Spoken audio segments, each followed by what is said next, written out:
আপনি যখন আপনার সমাজের চারদিকে অবহেলিত মানুষকে, যারা একটু আমার থেকে একটু সাধারণ পর্যায়ে আছে, তাদেরকে যদি আমি একটা হাত দুটা হাত বাড়িয়ে দিই, তাইলে তাদের সময়টা একটু ভালো কাটে, একটু এই উৎসবটাকে ভাগাভাগি করে নেওয়া যায়।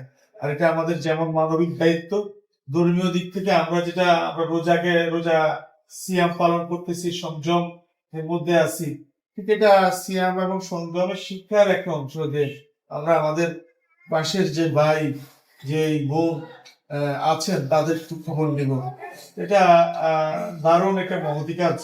আমি গতকালকে দেখেছি আমাদের এখানে গুলচন ব্রাহ্মণপাড়ার মাননীয় সংসদ সদস্য মহোদয় এখানে এসেছেন এবং উনিও একটা ত্রাণ বিতরণ করেছেন। তার আগের দিন দেখেছি প্রিয়না মহোদয় এসেছেন।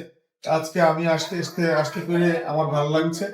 তো আমি আশা করব আপনাদের এই ধরনের উদ্যোগ অব্যাহত থাকবে এবং আশেপাশে যারা আছেন তারাও তাদের নিজেদের জায়গা থেকে আপনি এক সাইডে না পারেন আরেক সাইডে কাজ করেন।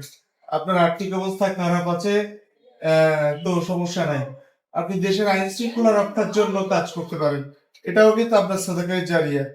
আরেকজন মাদক সেবন করতে দিবেন না, আপনি সবাইকে সচেতন করবেন, বাধা দিবেন এবং প্রশাসনকে জানাবেন, প্রশাসনকে সহযোগিতা করবেন, এটাও কিন্তু এক ধরনের সাদাকায়ে জারিয়া। আপনি এটা করে আরেকজনের উপকার করতেছেন।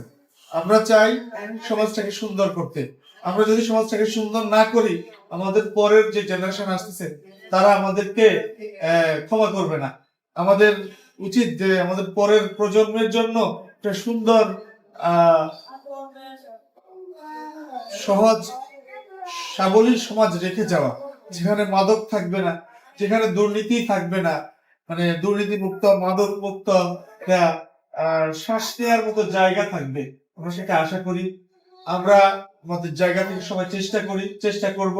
এবং আজকের যারা আসছেন অনেকক্ষণ ধরে অপেক্ষা করছেন, আমাদের কথাগুলো হয়তো তাদের কাছে ভালো লাগবে না, কারণ রোজার দিন আবার যা অনেক কিছু রেডি করতে হবে, মা বোনরা বেশি। তো আমি আমার কথা আর না বাড়িয়ে আমার কথা এখানে শেষ করছি। আজকের এই সংগঠন যাদের এই উদ্যোগ, আজকের এই মহতি উদ্যোগ, এটা যারা বাস্তবায়ন করছেন তাদের জন্য সাধুবাদ থাকলো, শুভেচ্ছা থাকলো।